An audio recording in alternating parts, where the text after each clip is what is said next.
नमस्कार मित्रों, मेरा नाम शुभम बेहुनिया। मैं जबलपुर, मध्य प्रदेश में रहता हूँ। मेरे गुरु स्वर्गीय श्री भूपत समद जी और बाबा रिजवान खान जी के आशीर्वाद से प्राप्त रहस्यमय टोने-टोटके, गुप्त विधि-विधान और रहस्यमयी साधनाएँ मैं आप लोगों को बताते रहता हूँ। गुरु जी का जैसे आदेश होता है, जैसा वो कहते हैं, उस हिसाब से मैं आप लोगों के लिए साधनाएँ और टोने-टोटके बताता रहता हूँ। आज हम एक बहुत ही रहस्यमय चीज़ के बारे में बात करेंगे। ये तंत्र की बहुत ही रहस्यमय और बहुत ही गुप्त चीज़ है, जिसके बारे में लोग बताते नहीं हैं, साधक बताते नहीं हैं, तांत्रिक बाबा बताते नहीं हैं। देखा तो सभी लोग रहते हैं, पर बताता कोई भी नहीं है इसके बारे में। जी हाँ, मैं खप्पर के बारे में बात कर रहा हूँ। खप्पर शब्द आपने कई मंत्रों में सुना होगा, कई वस्तु के नाम में सुना होगा और कुछ लोगों ने खप्पर देखा भी होगा। खप्पर विशेषतः 2 प्रकार से तंत्र में इसका उपयोग होता है। एक खप्पर तो मिट्टी का बना हुआ रहता है और एक खप्पर नारियल के खोपड़े का बना हुआ होता है, सूखे नारियल के खोपड़े का बना हुआ होता है। ये बना हुआ रहता है मतलब इसे बनाना पड़ता है। नारियल का जो खोपड़े का खप्पर होता है, इसे विशेष मुहूर्त में, विशेष लग्न और क्रियाओं करके इसे बनाते हैं, सिद्ध करते हैं। पहले मैं आपको मिट्टी के खप्पर के बारे में बताता हूँ। मिट्टी का खप्पर माताजी के नवरात्रे के समय पे, जब माताजी के नवरात्रे आते हैं, आपने देखा होगा कई जगह जवारे रखे जाते हैं माताजी के, और जवारे विसर्जन के समय पे जब कन्याएँ, औरतें अपने सर के ऊपर जवारे रख कर के इसे विसर्जित करने जाती हैं, तब देखा होगा आपने कि एक मिट्टी के गोलनुमा बर्तन में बहुत भीषण आग लगाई जाती है और उसे हाथ में लेकर के नाच नृत्य किया जाता है, खप्पर खेला जाता है। और वो इतनी भीषण आग होती है कि अगर ऐसे नॉर्मल रखकर अपन हाथ में उठाएँगे तो हमारा हाथ जल जाएगा। लेकिन एक विशेष क्रिया करके उसे जलाया जाता है, जिससे खप्पर उठाने वाले को हाथ नहीं जलता।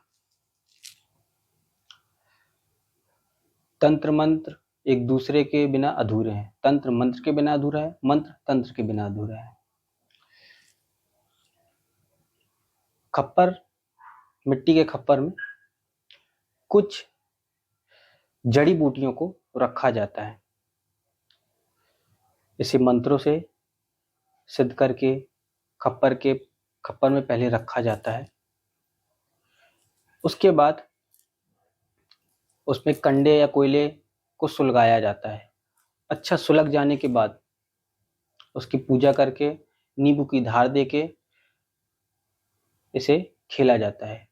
खप्पर विशेषतः महाकाली जी के नाम से जलाया जाता है। जब ये सारी प्रक्रियाएं कर ली जाती है, उसके बाद खप्पर को उठाया जाता है।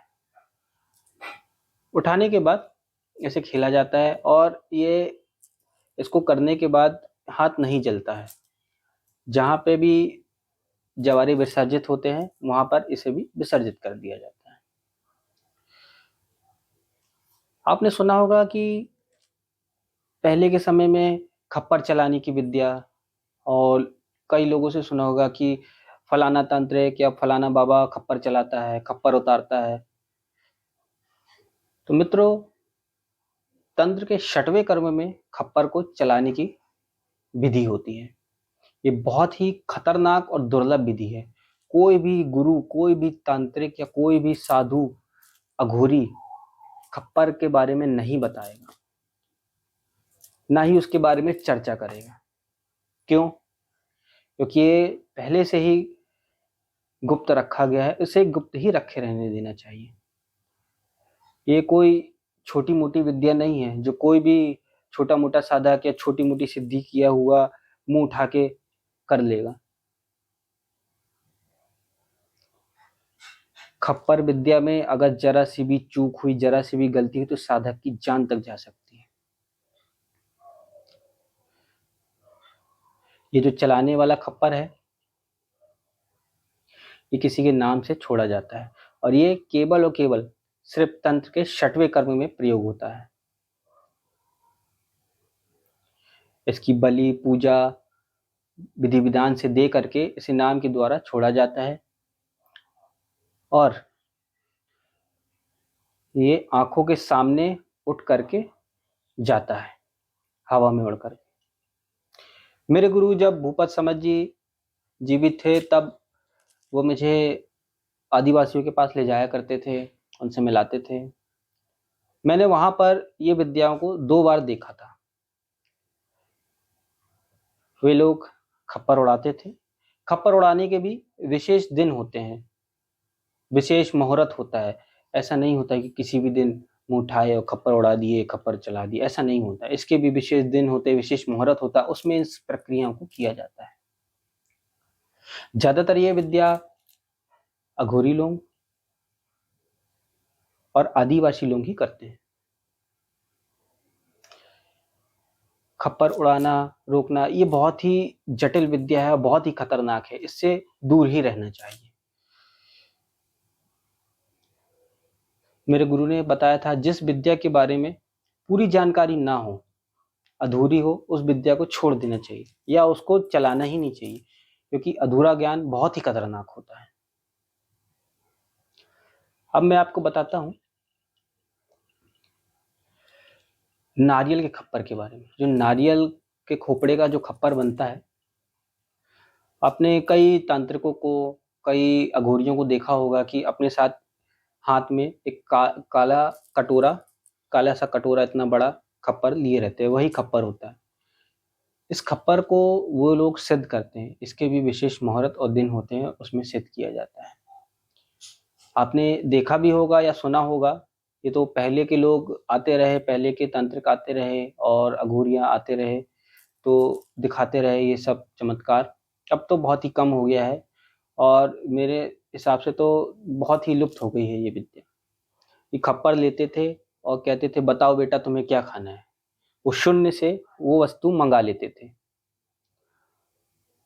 और मंगाने में कोई समय नहीं, सिर्फ 10 सेकंड या ज़्यादा से ज़्यादा 20 सेकंड का समय लगता रहा और वस्तु शून्य से आ जाती थी, चाहे वो दुनिया की कोई भी चीज क्यों ना हो। कुछ लोग खप्पर में भभूत को सिद्ध किए रहते थे। खप्पर से भभूत उठाया, दे दिया, हाथ ऐसे बंद कराए और जो बोलते थे वो आ जाता था। ये कैसे होता था? तो मित्रों, ये खप्पर में जब खप्पर को सिद्ध किया जाता है तो खप्पर में एक जिंद को स्थान दिया जाता है। मित्रों ध्यान दीजिएगा, मैं जिंद बोल रहा हूँ, जिन नहीं। जिन और जिंद 2 अलग अलग हैं। आपने सुना होगा कई मंत्रों में या किताबों में पढ़ा होगा 52 वीर, मैं उन्हीं की बात कर रहा हूं।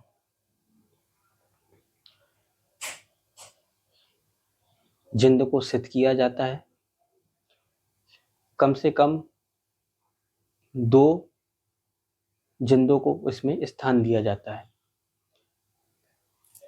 उस खप्पर में स्थान देने के बाद उनसे वचन, वादे, करार करा करके, उनको स्थान दे करके फिर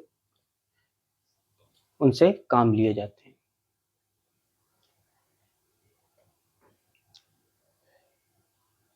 मित्रों, ये भी बहुत ही खतरनाक विद्या होती है, क्योंकि इसमें जरा सी भी चूक से साधक को हानि हो सकती है। क्योंकि जिंद को संभालना हर किसी के बस की बात नहीं होती है, उसमें कई नियम होते हैं, कई चीजों का परहेज होता है, इसलिए हर कोई यह विद्या नहीं कर सकता। और खप्पर जब ये सिद्ध कर लिया जाता है, समझ लीजिए उसमें साधक की जान होती है। इस तरह से वो अपने पास रखा रहता है, वो कभी किसी को देता नहीं है। और ये खप्पर वाली विद्या जो नारियल के खोपड़े की है, ज्यादातर नाथ संप्रदाय के साधकों को मैंने देखा है। नाथ संप्रदाय के साधकों की पहचान ये होती है कि उनके कान छिदे हुए होते हैं और उसमें हड्डी यहाँ पर दोनों तरफ में हड्डी लगाई हुई रहती है। जिस तरह से औरतें लेडीसें बाली पहनती हैं, उसी तरह से ऐसे साधकों के कान छेद में हड्डी फंसाई हुई रहती है। वो नाथ संप्रदाय के साधक होते हैं। मित्रों, विद्याएं बहुत है, बहुत सारी तंत्र की ऐसी चीजें हैं। जिस तरह से डॉक्टर सर्जरी करते वक्त अपने उपकरणों का यूज करता है, इसी तरह समझ लीजिए तंत्र में भी कई ऐसी रहस्यमय चीजें हैं।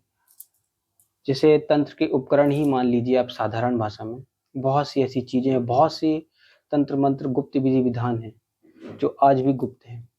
हम धीरे धीरे कोशिश करते हैं, प्रयास करते हैं कि सारी चीजों की जानकारी आपको दी जा सके। जितना हो सके, जितना तंत्र के नियम कानून को का अनुसरण करते हुए जितनी चीजें बताई जा सकती है, वो सारी चीजें हम बताने का पूरा प्रयत्न करते हैं। जैसे जैसे मुझे गुरुदेव से आज्ञा मिलती रहती है, वैसे वैसे मैं आप लोगों को चीजें बताता रहता हूँ। आप भी अगर ऐसे ही रहस्यमय टोने टोटके, गुप्त विधि विधान और रहस्यमय साधनाओं में विश्वास रखते हैं तो मेरे चैनल को लाइक शेयर और सब्सक्राइब करें। मिलते हैं मेरे अगले वीडियो में, तब तक के लिए नमस्कार।